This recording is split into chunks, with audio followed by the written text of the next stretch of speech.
नमस्कार दर्शकों, हमारे चैनल श्री डिवाइन में आपका स्वागत है। मित्रों, सदियों से हम मनुष्य के मन में जिज्ञासा और कुछ हद तक भय का कारण रहा है और वो है मृत्यु। क्या आपने कभी सोचा है कि मृत्यु के समय वास्तव में क्या होता है? शरीर जब प्राण त्यागता है तो कैसी पीड़ा होती है? और सबसे महत्वपूर्ण, मृत्यु के बाद हमारी जीवात्मा कहाँ जाती है? इन सभी प्रश्नों का उत्तर हमें हमारे प्राचीन धर्म ग्रंथों में मिलता है, विशेषकर गरुड़ पुराण में। गरुड़ पुराण भगवान विष्णु और उनके वाहन गरुड़ के बीच हुए संवाद का विस्तृत वर्णन है, जिसमें मृत्यु और उसके पश्चात के जीवन के रहस्यों को बताया गया है। गरुड़ पुराण स्पष्ट रूप से कहता है कि मनुष्य को उसके जीवन भर किए गए कर्मों, पाप और पुण्य के आधार पर ही मृत्यु के समय और उसके बाद का अनुभव होता है। जब जीवात्मा अपने कर्मों का भोग पूरा करके या नए कर्मों का फल भोगने के लिए वर्तमान शरीर का त्याग करती है, तो उस अंतिम क्षण में मनुष्य के साथ क्या घटित होता है, यह समझना अत्यंत महत्वपूर्ण है, क्योंकि यह हमें अपने वर्तमान जीवन को सही दिशा देने की प्रेरणा देता है। संसार में जन्म लेकर मनुष्य अपने पूर्व जन्मों में संचित पुण्य और पाप के फलों को भोगता है। यह जीवन एक यात्रा है और मृत्यु उस यात्रा का एक महत्वपूर्ण पड़ाव, एक परिवर्तन है, अंत नहीं। तो चलिए अधिक समय न लेते हुए गरुड़ पुराण के इस रहस्यमयी प्रक्रिया को समझने का प्रयास करते हैं। गरुड़ पुराण के अनुसार जब मृत्यु का समय निकट आता है तो प्राणी को अलग अलग शारीरिक और मानसिक अवस्थाओं से गुजरना पड़ता है। जैसे कि शारीरिक शिथिलता, जिसमें शरीर की शक्ति क्षीण होने लगती है, इंद्रियां साथ छोड़ने लगती हैं, देखने की शक्ति कम हो जाती है, सुनने की क्षमता घट जाती है और वाणी लड़खड़ाने लगती है। व्यक्ति बहुत कमजोर महसूस करने लगता है। उसे अपने परिवार के सदस्यों, प्रियजनों और सांसारिक वस्तुओं के प्रति तीव्र मोह उत्पन्न होता है। उनसे बिछड़ने की वेदना उसे सताने लगती है और वह अक्सर अपने परिवार के बीच ही रोता हुआ प्राण त्यागता है। मित्रों, मृत्यु के समय एक ऐसा विशेष क्षण आता है जब मरने वाले व्यक्ति के प्राण कंठ में आकर अटक जाते हैं। उस समय उसे एक प्रकार की दिव्य दृष्टि प्राप्त होती है। तब वह सारे संसार को एक रूप में देखता है। अपने पूरे जीवन की घटनाएं उसके सामने चलचित्र की तरह घूम जाती हैं, परंतु वह कुछ भी बोलने में, अपने अनुभव को व्यक्त करने में पूरी तरह असमर्थ हो जाता है। उसका शरीर चेतना शून्य होकर जड़ के समान होने लगता है। मित्रों, प्राणों के निकलने की पीड़ा के बारे में गरुड़ पुराण में कहा गया है कि यह असहनीय होती है। कल्पना कीजिए, जैसे 100 बिच्छुओं ने एक साथ डंक मारा हो, वैसी ही तीव्र वेदना उस समय होती है जब प्राण शरीर के बंधनों को तोड़कर बाहर निकलते हैं। मृत्यु के देवता यमराज के दूत, जिन्हें यमदूत कहा जाता है, उनके भय से प्राणवायु अपने स्थान से विचलित होने लगती है। उस व्यक्ति का एक एक क्षण एक कल्प के समान भारी और कष्टदायक बीतता है। मित्रों, गरुड़ पुराण में यमदूतों का बड़ा ही भयावह वर्णन मिलता है। वे क्रोध से लाल नेत्रों वाले, भयानक मुख वाले, हाथों में पाश यानी रस्सी और दंड लिए हुए, नग्न शरीर, दांतों को पीसते हुए, बिखरे केशों वाले, कौवे के समान काले और विशालकाय होते हैं। उनके नखों यानी नाखूनों को ही शस्त्र के रूप में वर्णित किया गया है। जब पापी जीवात्मा के प्राण निकलते हैं तो इन भयानक यमदूतों को देखकर वह अत्यंत भयभीत हो जाता है। डर के मारे उसके मुख से लार और फेन गिरने लगता है और वह मलमूत्र त्याग कर देता है। गरुड़ पुराण यह भी बताता है कि पापी मनुष्य के प्राण मुख्यतः गुदा मार्ग या अन्य निचले मार्गों से निकलते हैं, जबकि पुण्यकर्मी व्यक्तियों के प्राण मुख, नेत्र या ब्रह्मरंध्र से निकलते हैं। शरीर से निकलने के बाद जीवात्मा अंगूठे के मात्र आकार का एक सूक्ष्म शरीर धारण करती है, जिसे यातना शरीर भी कहा जाता है।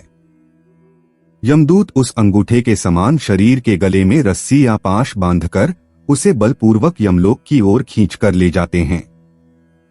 ठीक वैसे ही जैसे राजा के सिपाही किसी अपराधी को पकड़कर ले जाते हैं और वह जीवात्मा मोहवश अपने घर, अपने प्रियजनों को मुड़मुड़ कर देखती है, परंतु यमदूत उसे निर्दयतापूर्वक घसीटते हैं। मित्रों, यमलोक का मार्ग अत्यंत कठिन और कष्टप्रद बताया गया है। यमदूत उस जीवात्मा को बार बार नरकों के भयानक दुखों का वर्णन सुनाकर डराते हैं। वे कहते हैं, अरे दुष्ट, शीघ्र चल, तुझे यमराज के घर जाना है। हम तुझे कुंभीपाक जैसे भयानक नरकों में डालेंगे। इन धमकियों से उसका हृदय भयभीत हो जाता है। इसके साथ ही मित्रों, यात्रा के दौरान उसे भयानक कष्ट सहने पड़ते हैं, जैसे कुत्तों का काटना। मार्ग में उसे यममार्ग के कुत्ते नोचते और काटते हैं। वह आत्मा भूख और प्यास से तड़पता है, परंतु उसे कुछ नहीं मिलता। उसे सूर्य के प्रचंड ताप और वायु के तीव्र वेग से तपती हुई बालू रेत पर या नुकीले पत्थरों और कांटों भरे मार्ग पर चलाया जाता है। कहीं छाया नहीं, कहीं विश्राम नहीं। जब वह थककर गिर जाता है या चलने में असमर्थ होता है, तो यमदूत उसे कोड़ों से मारते हुए और घसीटते हुए ले जाते हैं। वह बार बार मूर्छित होता है और फिर होश में लाया जाता है।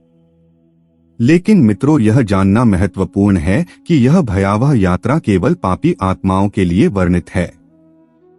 जिन मनुष्यों ने अपने जीवन में पुण्य कर्म किए हैं, दान धर्म का पालन किया है, ईश्वर की भक्ति की है, उनके साथ ऐसा व्यवहार नहीं होता। क्योंकि पुण्यशाली आत्माओं को लेने के लिए यमदूत नहीं, बल्कि देवताओं के सौम्य और तेजस्वी पार्षद आते हैं। उन्हें दिव्य विमानों या सुखद मार्गों से बिना किसी कष्ट के उनके कर्मों के अनुसार उचित लोकों या स्वर्ग में ले जाया जाता है।